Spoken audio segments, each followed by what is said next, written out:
నమస్తే welcome to our channel. నేను సమ్రిన్. జగన్ కోసం ఎంతో కష్టపడిన వాళ్ళు కూడా ఈరోజు జగన్ని వదిలేసి వచ్చేస్తున్నారు. అది ఎందుకు వస్తున్నారు ఏంటి అనేది వాళ్ళలో ఒకరు మనతో ఈరోజు ఉన్నారు మన స్టూడియోలో, పవన్ కుమార్ గారు అని. ఆయనని అడిగి తెలుసుకుందాం. సార్ నమస్తే. నమస్తే సార్, జగన్ని వదిలేసి ఒకరొకరు బయటికి వస్తున్నారు. సో మీరు కూడా ఎందుకు రావాల్సి వచ్చింది, ఏం జరిగింది సార్? జగన్ని మేము ఏమనుకున్నామంటే 2011లో ఎప్పుడైతే ప్రత్యేక తెలంగాణ ఉద్యమం జరిగిందో అప్పుడు కేంద్రాన్ని ఎదిరించిన ఒక గొప్ప వ్యక్తి అనుకొని, ప్లస్ వాళ్ళ నాన్న పరిపాలన బాగా నచ్చి ఆయన కూడా కార్యకర్తలంటే చాలా విలువిస్తాడు, అభివృద్ధి వైపు ప్లస్ రాష్ట్రాన్ని కలిసి ఉండాలని కోరుకుంటున్నాడు అనే ఉద్దేశంతో ఈయన రాష్ట్రాన్ని యువతలో ఇప్పుడు నాకు ఎలాంటి ఆలోచనలు ఉన్నాయని అలాంటి ఆలోచనలు ఉంటాయి కదా, అభివృద్ధి వైపే ఉంటాడు అని అనుకున్నాం. కానీ అది ఎలా ఉన్నిందంటే జగన్ తప్ప వేరేది అనిపించలేదు మాకు. ఆయన సీఎం అయ్యేదాకా ఆయన సీఎంగా చూడాలని ఒక అది దయ్యం పట్టినట్టు జగన్ పట్టేశాడు మాకు. అది ఎలా అయిపోయిందంటే సీఎం అయినాక ఆయన సీఎం పదవి డబ్బు సంపాదించడం కోసం తప్పితే రాష్ట్ర అభివృద్ధి లేదు. పనిచేసిన కార్యకర్త ఎందుకంటే మాకు కూడా ఉంటుంది, మా లెవెల్లో మేము ఏదన్నా ప్రజలకు సేవ చేయాలని, అభివృద్ధిలో మా ఆలోచనలు పాలు పంచుకోవాలని మాకు ఉంటుంది. కానీ అవకాశం మాకు రాలేదు. ఎప్పుడైతే ఆయన సీఎం అయినాడో కలవడానికి కూడా అవకాశం దొరకలేదు. ప్లస్ ఆయన కార్యకర్తల్ని నేను అర్థం చేసుకున్నాను అనమాట. ఏంది ఈయన కార్యకర్తలను పట్టించుకోడు, మనల్ని ఒకటేనా అనుకున్నప్పుడు ఒకసారి ఆయన ప్రయాణము ఆలోచిస్తే కొండా సురేఖ గారు, గోనె ప్రకాష్ గారు ఇలా చెప్పుకుంటూ పోతే ఎంపీ టికెట్ కోసం చాలామంది ఎదురు చూసి పోయిన వాళ్ళు ప్రతి చోట చూశాను. అంటే ఆయన అప్పుడు దాకా పనిచేసిన వాళ్ళందరినీ కూడా అవసరం అయిపోయినాక వదిలేసేవాడు. వాళ్ళ చెల్లెల్ని కూడా వదిలేస్తాడు. ఇంకా అనుకున్నా సొంత చెల్లెలనే పట్టించుకునేవాడు, మన లాంటి వాళ్ళని ఎలా పట్టించుకుంటారు. ప్లస్ ఆయనకు సంపాదన మీద ఉన్న ఆలోచన అభివృద్ధి మీద లేదు. సో మన ఆలోచనలకు ఆయన ఆలోచనలకు చాలా దూరం ఎక్కువగా ఉంది. సో ఈ పార్టీలో ఉంటే మనకు మనుగడ ఉండదు, కులము అన్నీ కూడా ఇంపాక్ట్ ఇస్తాయి. రెడ్డి అయితే వాళ్ళకు దగ్గరగా, మిగిలిన కులాలన్నీ సపరేట్గా ఇలా ఉంటాయి. సో మనకు అక్కడ ఎప్పటికైనా కూడా కార్యకర్తలుగా ఉంటాం. మన ఆలోచనలు మనం మాట్లాడుకోవడానికి తప్పితే ఆయన వరకు వెళ్ళవు అని ఒకే ఒక ఆలోచనతో వద్దనుకో. ఎవరికి వారు జగన్ని ఊహించేసుకున్నారు. ఈయన గ్రేట్ లీడర్ అయిపోతాడు, ఈయన రాష్ట్రాన్ని డెవలప్ చేస్తాడని ఎవరికి వారు స్వచ్ఛందంగా వర్క్ చేశారు. పేటీఎం అంటే ఐపాక్ టీం అనుకుంటున్నాను నేను, నాకు తెలిసి. అంటే చెప్తూ ఉండేవాళ్ళు వాళ్ళు షేర్ చేస్తే 5 రూపాయలు వస్తాయంట, వాళ్ళు ఎక్కువగా మార్కెట్ అవ్వడానికి చేస్తే వస్తాయంట. అంటే అది ఐపాక్ టీం. కానీ జగన్ కోసం స్వచ్ఛందంగా దేశంలోనే బీజేపీ తర్వాత సోషల్ మీడియాలో ఫ్రీగా స్వచ్ఛందంగా వర్క్ చేశారు. ఏమని జగన్ మంచివాడు అనుకొని.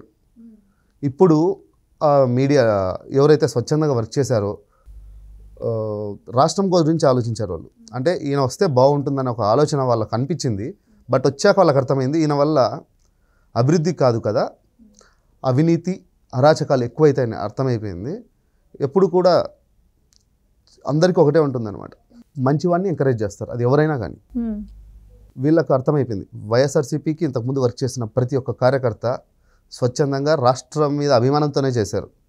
ఇప్పుడున్న వాళ్ళు కొద్దిమంది ఉంటారు, అలాగే మిగిలిన వాళ్ళంతా వర్క్ చేసిన వాళ్ళంతా పార్టీకి దూరం అయిపోయారు. ప్రతిపక్షాల పార్టీల మీద ఎలాంటి ప్రచారాలు చేసేవారు పార్టీలో? నేను మీకు ఇంతకుముందే చెప్పాను, పార్టీకి 2 రకాల వాళ్ళు ఉన్నారు. మంచి వాళ్ళు చాలామంది ఉన్నారు, ఒకే మైండ్ సెట్, అవకాశం దొరికితే సహాయం చేయాలనే యాటిట్యూడ్ ఉన్న వాళ్ళే ఉన్నారు. అలాంటి వాళ్ళు ఎక్కడ కూడా ఎవరిని కూడా నీచంగా మాట్లాడింది నేను చూడలేదు. పార్టీ మా దాకా అలాంటి వచ్చేది కాదు. ది పేటీఎం బ్యాచ్ ఏదైతే ఉందో, అంటే ఐపాక్ బ్యాచ్ అయ్యుండొచ్చు, వాళ్ళు వ్యక్తిగతంగా అంటే సొంత చెల్లెల్ని కూడా ఇప్పుడు క్యారెక్టర్ అసాసినేషన్ చేస్తున్నారు. సో ఉంది. బట్ మాకు తెలిసి మా బెంగళూరు ఐటీ వింగ్ టీం నేను వర్క్ చేసిండేది, మా టీంలో అలాంటి వాళ్ళు ఎవరూ కనపడలేదు, అలాంటి వాళ్ళు లేరు. జగన్ మేనిఫెస్టో ఇచ్చిన హామీలు 99% నెరవేర్చారని చెప్పేసి అంటున్నారు. ఆయన మీరు ఎందుకు పార్టీని విడిచి వచ్చేసారు సార్? 99 దాంట్లలో జలయజ్ఞం అన్నాడు. మాది వచ్చేసి కర్నూలు జిల్లా. మా ఊరి పక్క నుంచే నది వెళ్తూ ఉంటుంది, తుంగభద్ర. మా జిల్లా నుంచే తుంగభద్ర, కృష్ణా నదులు ఆంధ్రాలోకి ఎంటర్ అవుతాయి. కానీ మా ఊరిలో ఒక్క పంట పండడానికి కూడా నీళ్ళు లేవు. లిఫ్ట్ ఇరిగేషన్లు కావాలి మాకు. ఒక్క ప్రాజెక్టు జరగలేదు. ఆయనేమో నవరత్నాల్లో జలయజ్ఞం అని కూడా పెట్టాడు. ఎక్కడ కూడా ఏ ప్రాజెక్టు కూడా రన్ అవ్వలేదు. ఉన్న వాటికి మోటార్లు కూడా ఫిట్ చేయలేదు. గుండ్రవల ప్రాజెక్టు, ఆర్డిఎస్ స్కీము, మెలగనూరు, వేదావతి ఇవన్నీ మా జిల్లాలో ప్రాజెక్టులు చేస్తే వాటి వల్ల 2 పంటలు పండించుకోవచ్చు. అంత పెద్ద కృష్ణా నది, తుంగభద్ర నదులు మా పక్కన వెళ్తున్నా రైతులు వలసలు వెళ్తున్నారు. మా ఊరికే మంచి చేయని నాయకుడి గురించి ఆయన కోసం మేము పని చేసిన వేస్ట్. ఎందుకు అంటే ఆయన కాన్సన్ట్రేషన్ ఎంతసేపు ఉన్నా డబ్బుతో కొనేయచ్చు ప్రజల్ని అని అనుకుంటున్నాడు.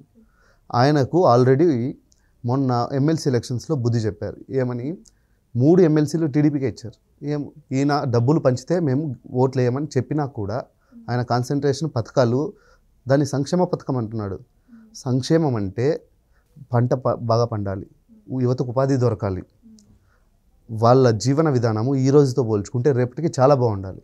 కానీ గత 5 ఏళ్లకు ముందు మా జీవన విధానం ఎలా ఉన్నిందంటే బాగుంది కంపేర్ టు ఈరోజు. ఆర్థిక వ్యవస్థ ప్రతి ఒక్క వ్యక్తిది తగ్గిపోయింది.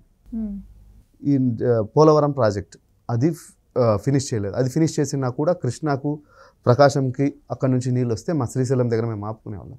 సో ఈయన వల్ల 99% మరి ఏమి నెరవేర్చనని చెప్తున్నాడో మాకు అర్థం కాలేదు. ఆయన సిపిఎస్ రద్దు చేస్తా అన్నాడు. గవర్నమెంట్ ఎంప్లాయీస్ని మోసం చేస్తాడు. ఆయన కొత్తగా ఒకటి జీపీఎస్ని తీసుకొని వచ్చాను.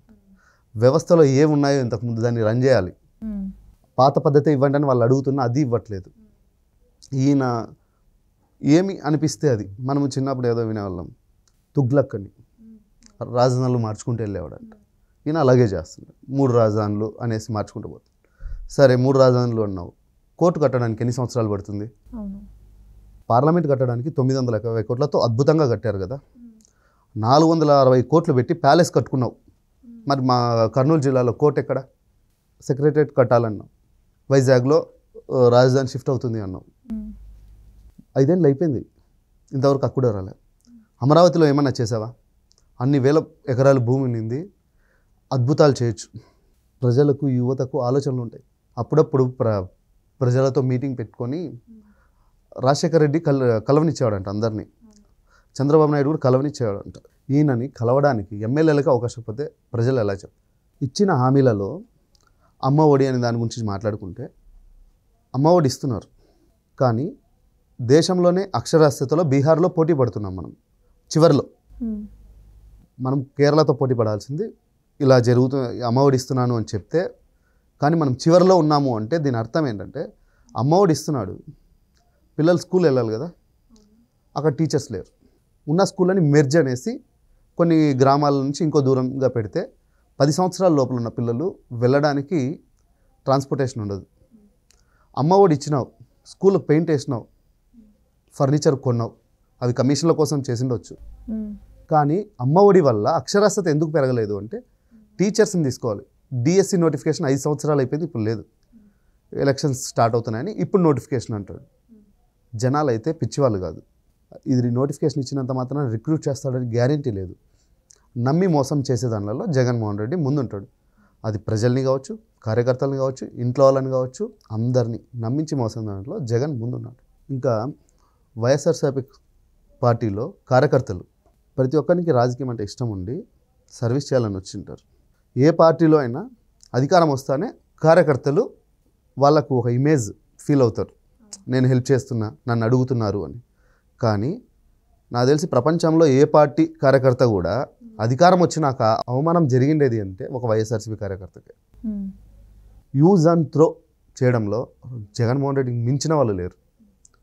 కార్యకర్తలు అంటే పని చేసే వాళ్ళే, వాడి అవసరం లేదు, వాడు కార్యకర్త, వాడు పని చేయాలంటే వాడు అడగకూడదు అనే మెంటాలిటీతో ఉన్న వ్యక్తి జగన్మోహన్ రెడ్డి. సొంత చెల్లెల్ని పట్టించుకోలేదు, ఇంకా కార్యకర్తల్ని పట్టించుకోడు. ఇది ఆయన కోసం పనిచేస్తున్నా, రాజకీయం మీద ఇష్టం ఉన్న వాళ్ళకి చెప్తున్నా, ఆయన ఇంకా నమ్మినారనుకో 2025 తర్వాత ఆయన వెనకాల ఒక్క ఎమ్మెల్యే ఉండడు. ఆల్రెడీ ఎలక్షన్స్ కోడ్ వచ్చిన వెంటనే, ఎలక్షన్స్ రిజల్ట్స్ వచ్చిన వెంటనే ప్రతి ఒక్క ఎమ్మెల్యే తనను వ్యక్తిగతంగా విమర్శిస్తారు, నీ వల్లే ఓడిపోయామని. ఓకే సార్, మరి అధికారంలో జగన్ గారు వస్తే మరి ఏంటి సార్ పరిస్థితి? జగన్ గారు రారండి. ఎందుకు రారంటున్నానంటే మొన్న ఎమ్మెల్సీ ఎలక్షన్స్లో ఆల్రెడీ రిజల్ట్స్ ఎలా ఉంటుందో ఎగ్జిట్ పోల్స్ లాగా ఆల్రెడీ వచ్చేసింది. అయినా కూడా జగనే వస్తే ఇప్పుడు ఎలా ఉంటుందో పరిపాలన ఆల్రెడీ చూసాం. అవును. దీనికంటే 10 రెట్లు ఉత్సాహంతో చేస్తాడు అరాచకం. మీ ఊహకు వదిలేస్తున్నా. అరాచకం ఎలా ఉంటుంది అంటే ఇప్పుడు చూసాం కదా, 5 ఏళ్లకు 10 రెట్లు లేదా 100 రెట్లతో ఇంత చేసినా కూడా జనాలు నాకే ఓటేశారని అని అనిపిస్తే మాత్రం అరాచకం రాజ్యం వెళ్తుంది. ఇంకా ఉత్సాహంగా ఆయనకి నచ్చినట్లు అరాచకాలు చేస్తారు. ఊపు వచ్చేస్తుంది. ఇంకా ఏమైనా చేయొచ్చు. ఇప్పుడు ఆల్రెడీ ఆర్థిక వ్యవస్థని అస్తవ్యస్తం చేసేసాడు. సచివాలయం ఎంప్లాయీస్ వల్ల ఎవరికి ఉపయోగం? బర్త్ సర్టిఫికేట్ ఇంతకుముందు తీసుకునే వాళ్ళం కదా, పెన్షన్ ఇంతకుముందు తీసుకునే వాళ్ళం కదా, మేబీ కొద్ది చోట ఇబ్బంది ఉండిండొచ్చు, దానికి ఒక 2 పెట్టింటే అయిపోయేది. దానికోసం రాష్ట్ర బడ్జెట్లో ప్రతి నెల సుమారుగా 500 కోట్లు వాలంటీర్లకు సచివాలయం వ్యవస్థకు ఇస్తున్నాం. అదే దాంట్లో యువతకు ఉపాధి కలిగించడానికి, వాళ్ళ సొంతంగా వ్యాపారం చేసుకోవడానికి లోన్ల రూపంలో ఇచ్చిన, కార్పొరేషన్ల రూపంలో ఇచ్చిన వాళ్ళు అభివృద్ధి చెందేవాళ్ళు, వాళ్ళు ఉపాధి కలిగించేవాళ్ళు 10 మందికి. నువ్వు డబ్బులు ఒక్కసారి ఇస్తే వాడు ఏదో దానికి ఉపయోగించుకుంటాడు. దాని ఇచ్చే 10,000 దేనికి సరిపోతాయి? ఒక మంత్కి మినిమం 30,000 ఖర్చులు ఉంటాయి, 20,000 ఖర్చులు ఉంటాయి. 5,000తోనే ఉద్యోగాలు ఇచ్చేసానని చెప్పుకుంటాను.